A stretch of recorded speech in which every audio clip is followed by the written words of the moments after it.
Rakapon Yahweh, Rakapon Yahweh Shai, Rakapon Yahweh, Rakapon Yahweh Shai, Rakapon Yahweh, Rakapon Yahweh Shai, Rakapon Yahweh, Rakapon Yahweh Bashim Yahweh Shai. Alright, this is going to be part 3 to this 5-part series of Christians are idiots. The topic of today's discussion is going to be the myth of hell. Okay, now we don't even have to go over what the church teaches about hell, but for edification's sake we will. Okay, we all should be familiar because 90% of us, and even that's an understatement, 90% of us at least have been in the Christian church before it came across the Hebrew Israelites, all right, and the true gospel of the Holy Scriptures, okay? But we all believed in hell. Okay, I know from my experience, I believe that there is a place called hell. All right, I know there was a place called hell. That's what I used to believe. All right, but then I read the scriptures, and then I reconsidered my belief. And then I clearly seen that in the scriptures, there is no such place where people go after death and burn. There is no such place. Now, what I'm going to do, since we're already familiar with the Christian doctrine, we're just going to I want to throw up probably about, I want to say 4 or 5 scriptures that totally disprove this doctrine of hell, all right, or the underworld, okay, which we'll deal with Satan in a whole nother video, okay? I already have that for another part, okay? We'll deal with Satan another time. But the funny thing, the ironic thing is, I thought Christians teach that according to the Bible, it says that the hellfire was created for the devil and his angels. But then you Christians talk about, people who had so-called experiences by dying and going to hell, right? They teach that, Satan was there and the demons were tormenting people. And, Satan was giving out all these orders over hell. But wait a second, I thought hell was created for the devil and his angels, according to the scriptures. And how do you guys get around that? Okay, Satan isn't the owner of the underworld. Satan is a minister of the Most High. That's in the book of Job, the 2nd chapter. All right, Satan had to come and present himself before the Most High. Okay, and he had to get his permission to do evil from the Most High. Okay, so therefore Satan is underneath the authority of the Most High. Okay, it's very simple to understand. Satan isn't just going around the world causing evil on his own, man. He has to get his permission from the Most High to do those things. Okay? Matter of fact, since it's such a small book, I'm going to go ahead and look it up here. I want to start off today's video with the book of Jonah. Okay, you'll see why I'm pulling this up.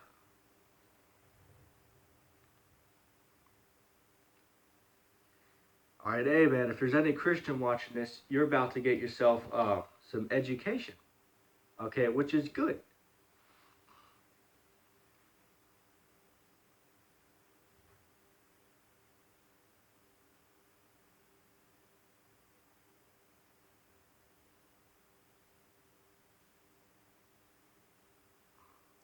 Let me just get it real quick.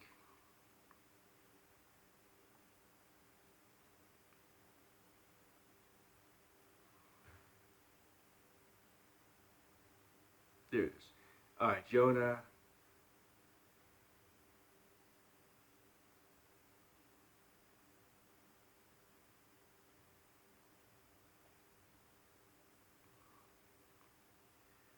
Giving me a little bit of an issue. Hey, that's Satan for you.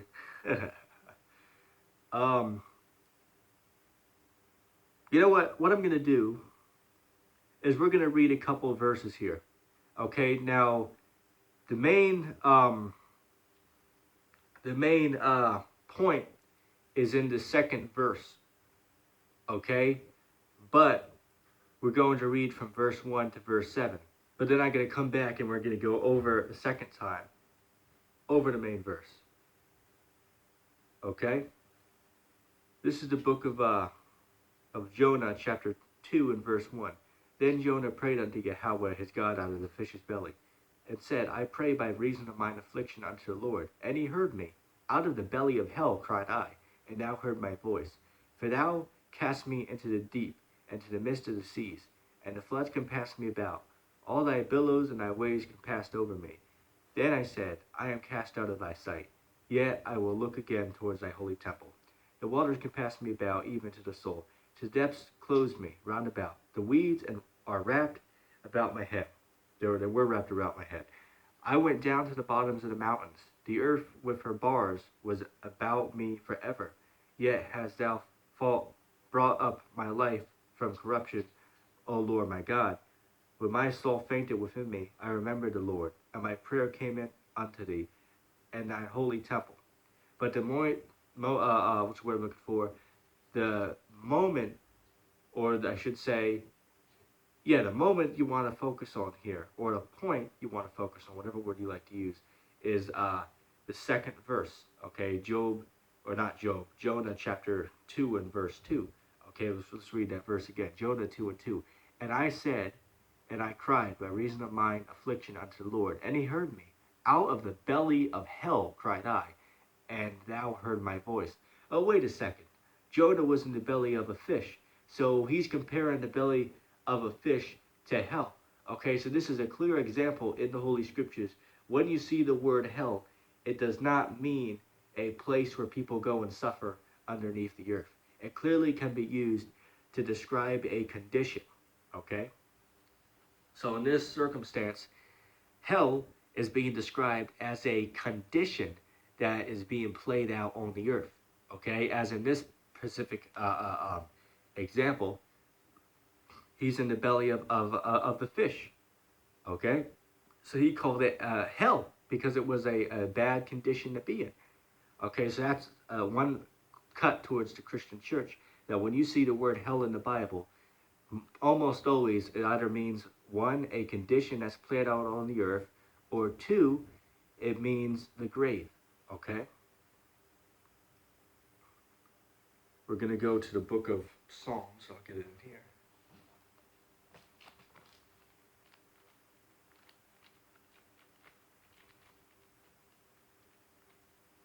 Psalms.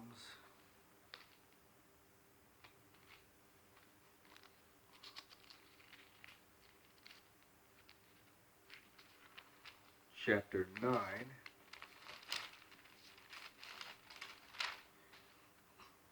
And verse 17. The wicked shall be turned into hell, and all nations that forget Yahweh. Yeah, the wicked shall be turned into hell.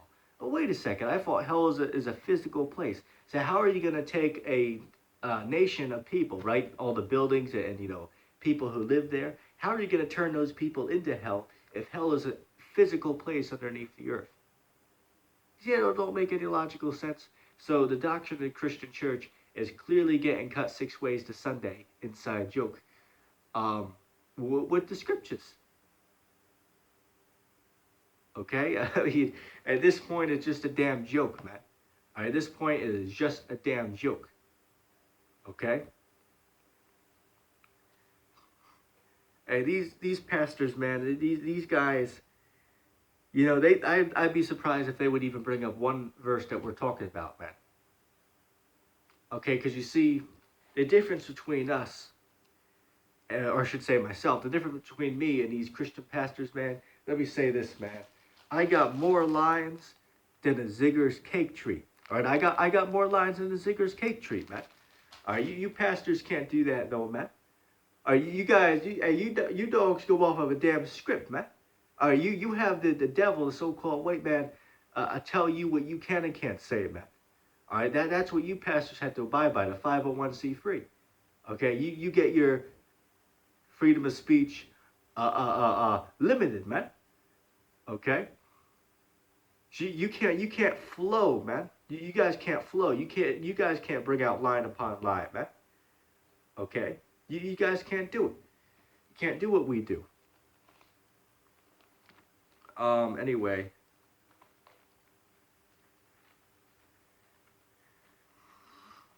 I want to bring out 2 more scriptures.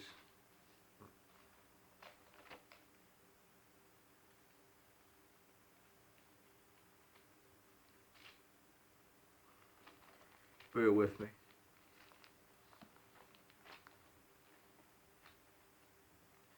We're going to go here to the book of Job, chapter 3. Now, I'm not going to read this whole chapter for the sake of time, but I highly advise anybody who has not read this chapter, please go and read the full chapter here so you get the proper understanding of what's being said here. Okay, basically, a quick rundown.